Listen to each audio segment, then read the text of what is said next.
លោកលោកស្រីទូរទស្សនិកជនជាទីគោរពនៅក្នុងនីតិកសិកម្មរបស់អគ្គនាយកដ្ឋានទូរទស្សន៍ជាតិកម្ពុជា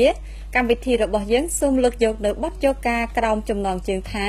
បច្ចេកទេសដាំផ្សិតចម្បាំងមកផ្សាយជូនលោកអ្នកនាងទស្សនាស្វែងយល់ដូចតទៅ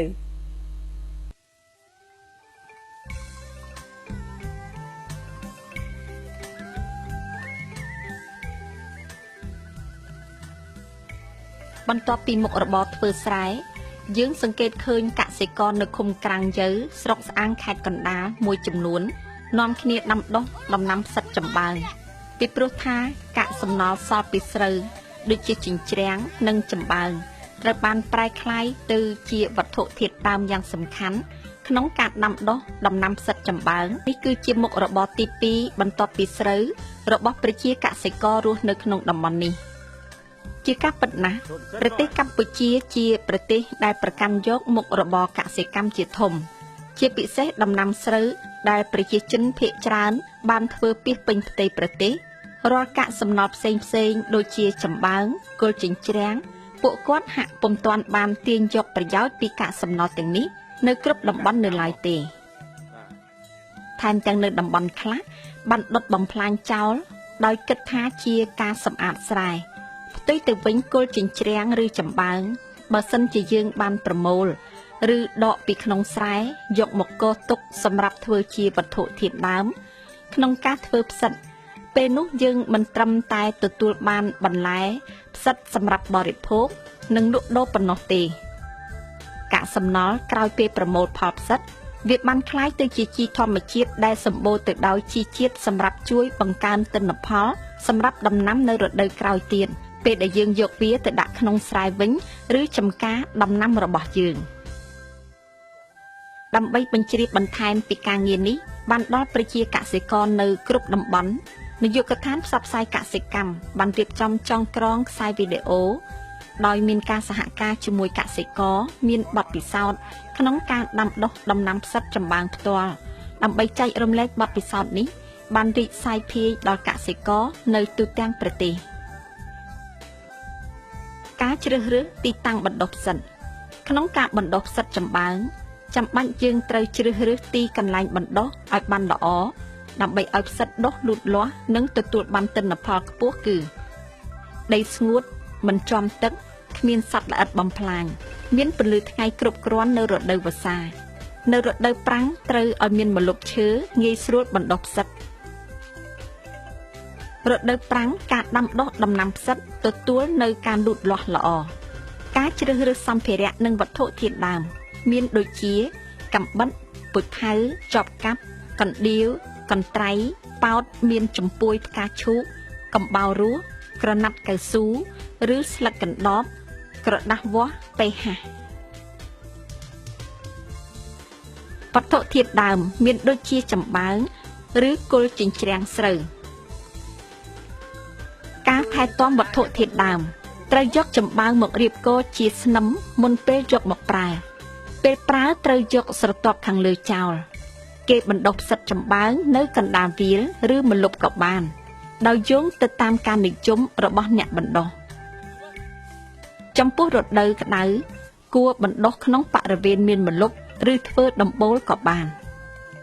កសិករជីសំអាតរស់នៅភូមិធំឃុំក្រាំងយើស្រុកស្អាងខេត្តកណ្ដាល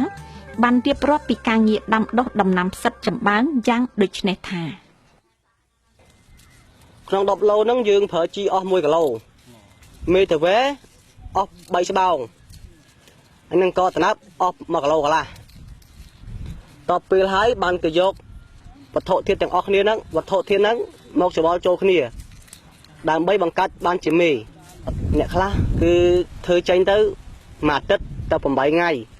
8 4ថ្ងៃបានគេប្រមូលផលអ្នកខ្លះគេធ្វើយូរទៅពី9ថ្ងៃទៅ10ថ្ងៃស្ទាក់ស្ទើរទីទួចហ្នឹង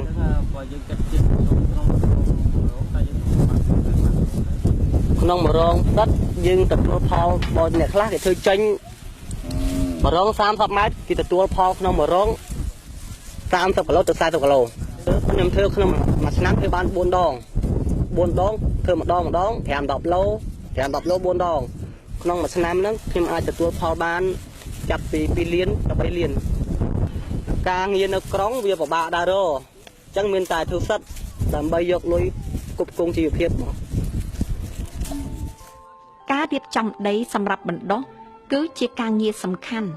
ព្រោះផ្សិតដុះលូតលាស់បានអាស្រ័យលើដីមានជីជាតិ 30% និងពីចម្បាំង 60% ចំពោះរដូវក្តៅការដុះលូតលាស់របស់ផ្សិតគឺជីជាតិពីដីច្រើនជាងរដូវវស្សាការកម្ចាត់សត្វល្អិតនៅក្នុងដីចំពោះពពួកស្រមោចកណ្ដៀរចិន្លេនដង្កូវដួងវិធានការកម្ចាត់គឺមុនពេលធ្វើការបណ្ដុះផ្សិតត្រូវភ្ជួរដីហាលពី2ទៅ3ថ្ងៃហើយបញ្ចូលទឹក3ទៅ4ថ្ងៃទើបបង្ហូរទឹកចេញធ្វើរបៀបនេះទើបដីនោះពពួកសត្វល្អិតឬពពួកមេរោគផ្សេងៗមិនអាចរស់នៅបានប្រើកំបោររស់ជាប្រភេទកំបោរម្សៅសម្រាប់កម្ចាត់សត្វល្អិតទាំងនោះបានដែរហើយមិនប៉ះពាល់ដល់សុខភាពរបស់មនុស្សផងដែរការប្រើម្សៅកំបោរនេះគឺប្រើទៅលើដីផងនិងប្រើនៅពេលលាយជ្រលក់ចម្បាំងផងការអនុវត្តដាំផ្សិតនេះគេត្រូវការកំបោររស់ជាចាំបាច់ណាស់ការរៀបចំដីបណ្ដុះផ្សិតចម្បាំងកាប់ដីឲ្យបានជម្រៅពី10សង់ទីម៉ែត្រទៅ20សង់ទីម៉ែត្រហាលដី2ទៅ3ថ្ងៃវាយបំបែកដីជាបំណែកតូចល្អិតល្មមនៅរដូវវស្សាយើងគួរលើករងឲ្យបានកម្ពស់15សង់ទីម៉ែត្រទៅ20សង់ទីម៉ែត្រ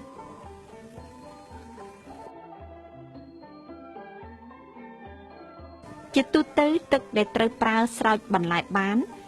ក៏អាចស្រោចផ្សិតបានដែរដូចជាទឹកប្រឡាយទឹកថ្លុកទឹកត្រពាំងទឹកបឹងនិងទឹកអូរជាដើមជៀសវាងប្រើទឹកអណ្ដូងដែលមានជាតិរ៉ែផ្សេងដែលនាំឲ្យផ្សិតដុះលូតលាស់មិនបានល្អការជ្រើសរើសមេផ្សិតចម្បាំងមេផ្សិតដែលល្អមានក្លិនក្រអូបដូចផ្សិតចម្បាំងពីតូចថង់មេផ្សិតជាប់លាប់ល្អមិនរហែកថង់មេផ្សិតមានដុះសរសៃដូចសរសៃអំបោះរបៀបរៀបរងបណ្ដុះផ្សិតចម្បាំងដំណាក់កាលទី1ត្រូវលើករងទទឹងឲ្យបាន0.60 ម៉ែត្រទៅ0.70 ម៉ែត្រចន្លោះរងសម្រាប់ដើរថែទាំនិងស្រោចទឹកពី0.50 ម៉ែត្រទៅ0.70 ម៉ែត្របោះបង្គោលក្បាលនៅសងខាងរងដើម្បីទប់ចម្បាំងដំណាក់កាលទី2យកចម្បាំងឬគល់ចិញ្ច្រាំងដែលបានសម្រាំងទុកជ្រលក់ទឹកឲ្យជោគល្អឬដាក់ត្រាំទឹករយៈពេល6ទៅ12ម៉ោងរួចស្រង់ចេញពីទឹកយកមកតម្រៀបផ្ទុយគ្នាដាក់ក្បាលកណ្ដាប់ចេញក្រៅពេលរៀបមួយស្រទាប់ត្រូវស្រោចទឹកនិងជន់ម្ដងដើម្បីឲ្យចម្បាំងហាប់យកមេផ្សិតដែលបានសម្រាំងទុកឆ្លីឲ្យម៉ត់យកមករោយតាមបណ្ដោយរងដោយឃ្លាបចេញពីគល់កណ្ដាប់ពី5សង់ទីម៉ែត្រទៅ7សង់ទីម៉ែត្រត្រូវប្រើមេផ្សិតពី2កញ្ចប់លើរងមានបណ្ដោយ5ម៉ែត្របន្ទាប់មករោយអាហារបន្ថែមពីលើមេផ្សិតទៀតដោយប្រើ1ម៉ែត្រក្រឡាស្មើនឹង1គីឡូក្រាមដំណាក់កាលទី3បន្ទាប់ពីរោយមេផ្សិតហើយយើងយកចម្បាំងជ្រលក់ទឹកឲ្យជោគរួចយកទៅតម្រៀបពីលើធ្វើដូចសើទី1ដែរត្រូវបន្ថយក្បាលកណ្ដាប់ចូលទៅក្នុងបន្តិចប្រមាណ5សង់ទីម៉ែត្រទៅ7សង់ទីម៉ែត្រនៅសងខាងរងដោយរក្សាកម្ពស់ដដែល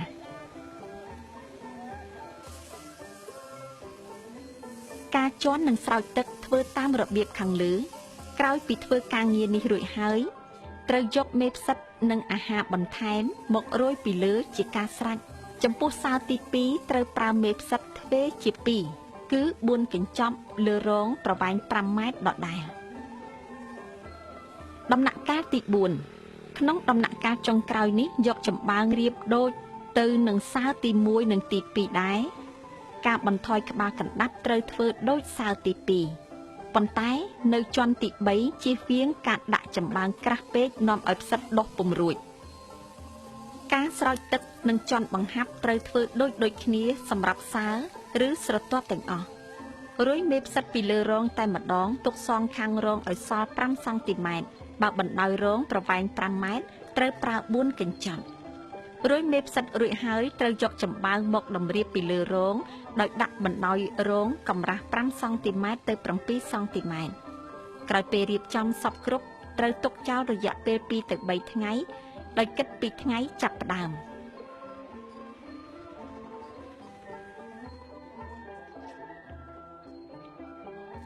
របៀបគ្របចំបើងដុត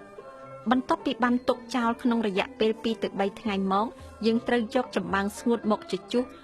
គ្របពីលើផ្ទៃរងទាំងមូលឲ្យជិតសពកន្លែងកម្រាស់ពី5សង់ទីម៉ែត្រទៅ7សង់ទីម៉ែត្ររួចចាប់ផ្ដើមដុតពីក្រោមខ្យល់ដុតចំនួន3កន្លែងក្នុងមួយរងគឺក្បាលរងកណ្ដាលនិងចុងរងដុតរួចត្រូវទុកចោលរយៈពេល1ថ្ងៃ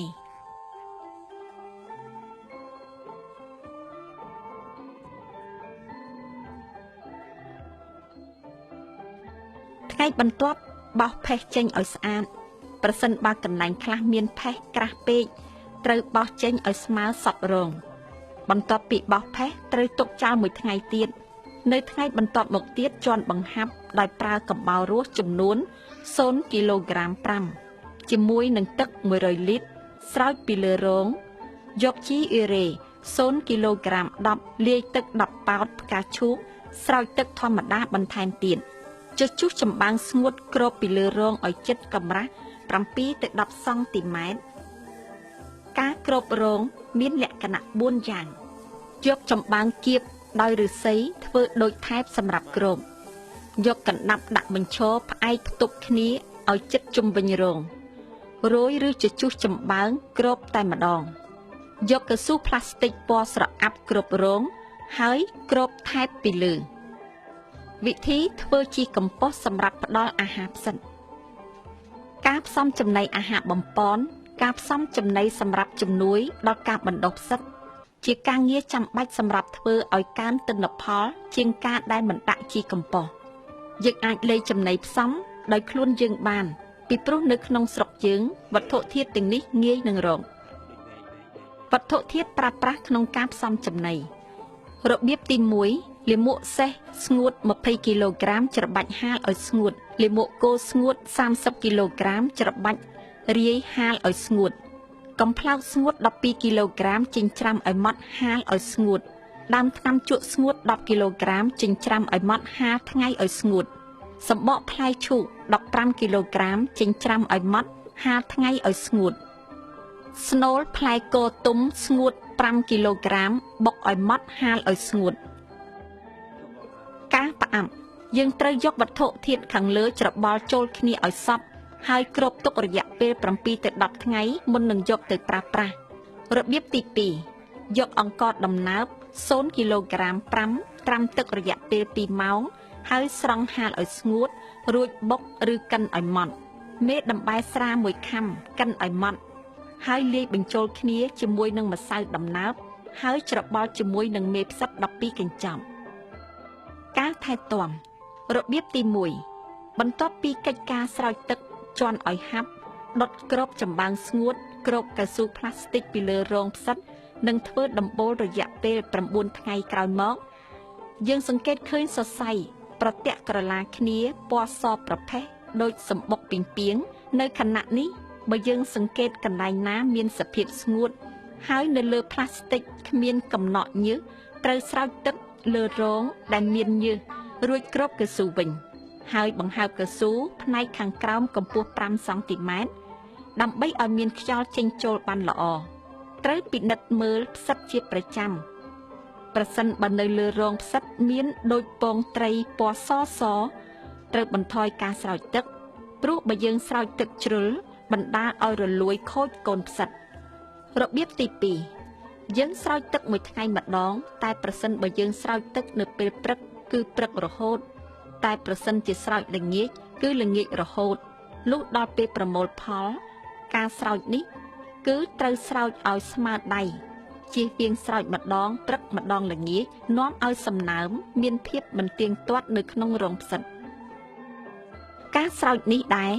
ត្រូវពិនិត្យមើលសំណើមក្នុងផ្ទៃរងប្រសិនបើរងមានសំណើមខ្ពស់យើងត្រូវផ្អាកការស្រោចមួយរយៈការប្រមូលផល ផលិតកម្មផ្សិតត្រូវបានប្រមូលផលជាបន្តបន្ទាប់ភាគច្រើនអនុវត្តនៅពេលព្រឹកមុនម៉ោង 8 ពេលបេះផ្សិតត្រូវគ្របចម្បាំងពីលើរងវាដើម្បីឲ្យផ្សិតលូតលាស់ផ្ដល់ផលជាបន្តបន្ទាប់ទៀតគួរប្រមូលផលផ្សិតក្នុងលក្ខណៈដែលផ្សិតក្រពុំល្អមានក្បាលស្រួចមុនពេលក្បាលផ្សិតដុះចេញពីស្រោមកំណត់ចំណាំពេលព្រឹកស្រោចទឹកនៅម៉ោង 8 បើស្រោចល្ងាចត្រូវស្រោចនៅវេលាម៉ោង 5 រសៀលពេលផ្សិតចេញពេជ្រពន្លកដូចពងត្រីត្រូវយកចម្បាំងពីលើរងចេញខ្លះដើម្បីបន្ថយសីតុណ្ហភាពអាចឲ្យដុះលូតលាស់បានល្អនៅពេលចាប់ផ្ដើមប្រមូលផលមិនត្រូវស្រោចទឹកច្រើនពេកទេនាំឲ្យផ្សិតខូចឬរលួយ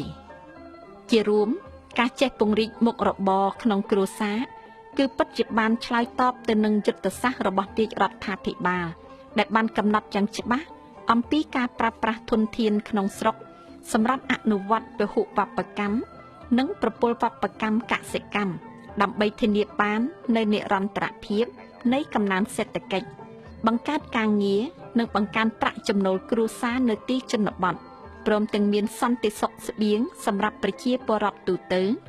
និងធ្វើឲ្យប្រសើរឡើងនៅកម្រិតអាហារូបត្ថម្ភ